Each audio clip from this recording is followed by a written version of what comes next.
Tafrija za kwanza za utamaduni na utalii zimefanyika katika mji wa Mamburui ulioko karibu na Malindi katika kaunti ya Kilifi.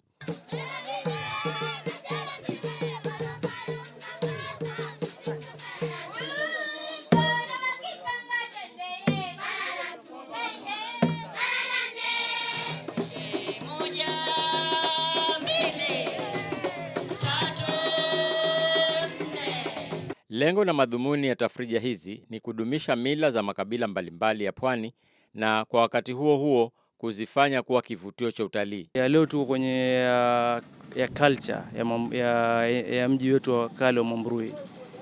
Mji huu uko na historia ya miaka mingi.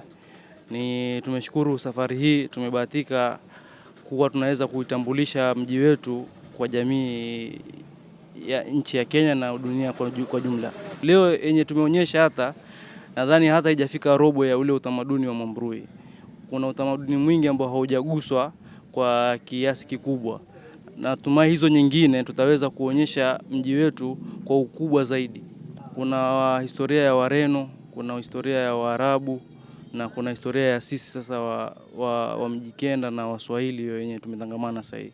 Hii ya tourism sahihi pamoja na hii culture imefanya sasa wageni watakuwa wengi zaidi kwa sababu ya watu kutaka kujua utamaduni wa hili eneo ni gani zaidi. Unajua sasa hivi watu wanafikiria Mamburui ni hizi sand dunes peke yake, lakini Mamburui iko zaidi ya hii mambo ya sand dunes. Hii ndio ilikuwa port ya hiyo wakati wa nyuma.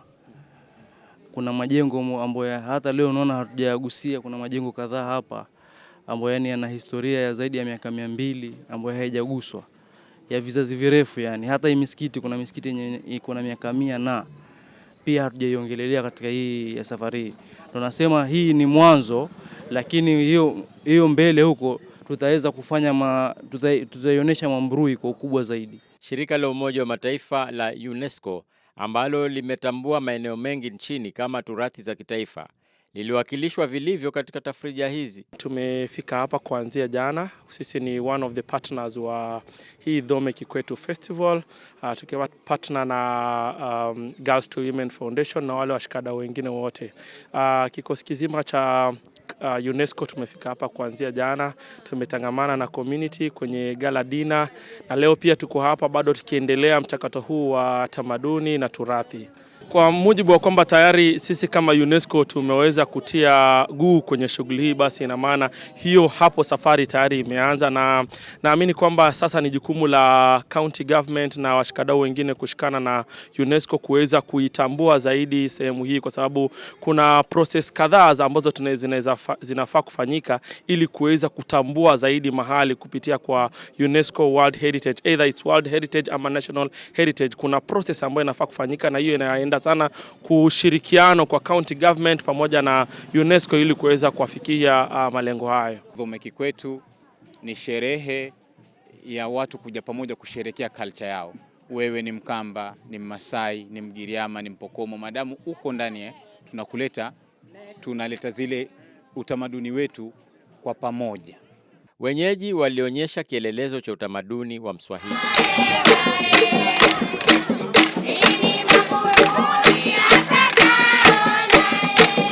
Kuanzia sebuleni hadi vyumbani na ndani ya nyumba ya Mswahili. Kuhusu mambo ya Uswahilini hatukuuacha ule Uswahili, tuuendeleza nao.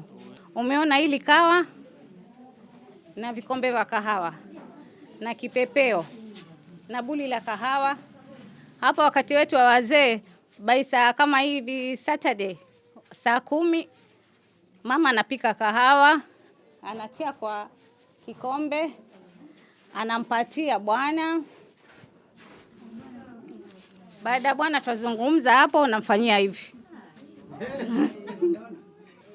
Unamweka, unamuelezea mambo ya upishi, kukuna nazi.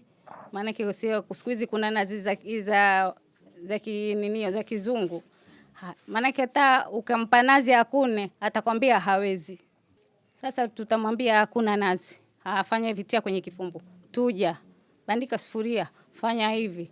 Sasa yeye jifundisha, mwenye akienda kwake hatoteseka. Baada ya kutoka kwenye sehemu ya mlo na ukaribisho wa wageni ambao ni ukumbi wetu, mgeni akishaingia tunamkaribisha. Sasa hii ni ukumbi mwingine wa pili. Na ukumbi huu kama unapoona hapa, tukianza na mzee wetu Mbwaramadi. Mzee wetu Mbwaramadi ametoka shamba. Akitoka shamba kwanza, kimila yetu, haufai mtu yoyote ambaye umetoka nje kwa kazi ngumu kutangulia ndani. Unakaa kwa kiti kwanza, unafanya mapumzisho. Familia tunakaa pamoja. Wakazawana, kama uko na vijana 7 utapata wasichana 7 ndani ya nyumba. Sasa huu mzee Mbwaramadi hapa, tukiona hapa ana wakwazawana hapa. Ukiangalia Fatuma hapa ana kazi yake ya kusuka ngongo, ambayo hii ndio process inaanza. Hii ni process ambayo inaanza mpaka kufikia lile jamvi ambao tunalitandika chini. Ile ni kipumbazo cha mtoto. Mtoto wetu akianza kusumbua, ukimwona umemlisha na shiba, umejaribu mbinu zote unamtia pale. Kuna nyimbo bembea, leo mtoto analala vizuri na muimbia hiyo bembea. Ukifika nyumbani, kuna mtungi special wa mzee. Lazima umtengee. Ametoka shamba, lazima apate maji baridi. Sasa hii inafanya kitu. Ukishaika maji hapa, kwanza kabla hujaika hii maji, kuna ubani, tunaita zile udi. Unafikiza hichi chungu. Unanukia. Ndio unatia hiyo maji ya mzee special. Watoto wako nayo kando. Haya, hii ndo chumba cha baba na mama. Chumba cha nani? Cha baba na mama. Leso majina tamtamu ukutani. Ukishaingia hiki chumba utajua ni cha wapenzi. Ukiona pazia nyeupe ya pepea. Haya, tukianza kwenye kitanda. Hichi ndo kitanda chetu cha enzi. Wewe msichana usipopata kitanda hiki waambua ndoa haikuwa. Kitanda chaitwa mpilipili. Kitanda chaitwa na mpilipili. Na bora zaidi mbao zake ziwe zimetengezwa na yule baba mkwe, father in law, akiunde mwenyewe. Amlete kijana yake, ampe anzie maisha. Kama unaona hapa kitanda ndicho ni hichi. Kwenye kitanda chetu lazima bedsheet nyeupe. Nyeupe amani, nyeupe usafi, nyeupe kila kitu. Zamani manyanya zetu tulikuwa tukitumia kusoa, kutumia kinu na mti. Unatonga mahindi ndio upate chakula kinachoitwa ugali. Unachukua upeo, unachukua mahindi yako, unapepeta, natoka uishwa, unaitwa uishwa huu. Unapepeta vizuri. Unachukua mahindi, unasaga na jiwe, hii inatoa unga. Baada ya kufahamishwa mengi kuhusiana na mila za Mswahili za jadi katika Swahili House, tumetangamana na makabila mengine ya eneo hili katika maadhimisho haya ya kwanza kabisa ya Dhome Kikwetu hapa Mamburui.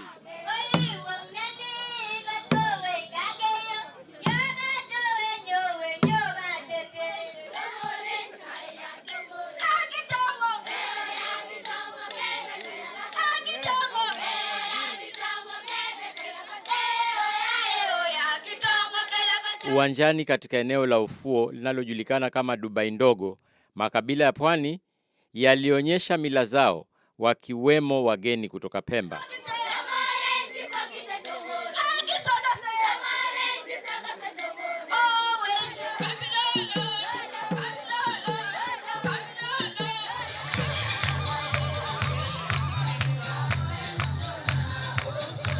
Lilikuwa burudani la kukata na shoka, huku nikijiunga na wana utamaduni wa Wata.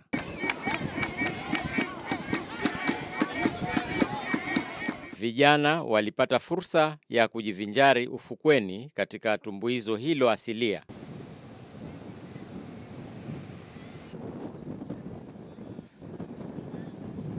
Nikiripotia Coco FM, mimi ni Lolani Kalu.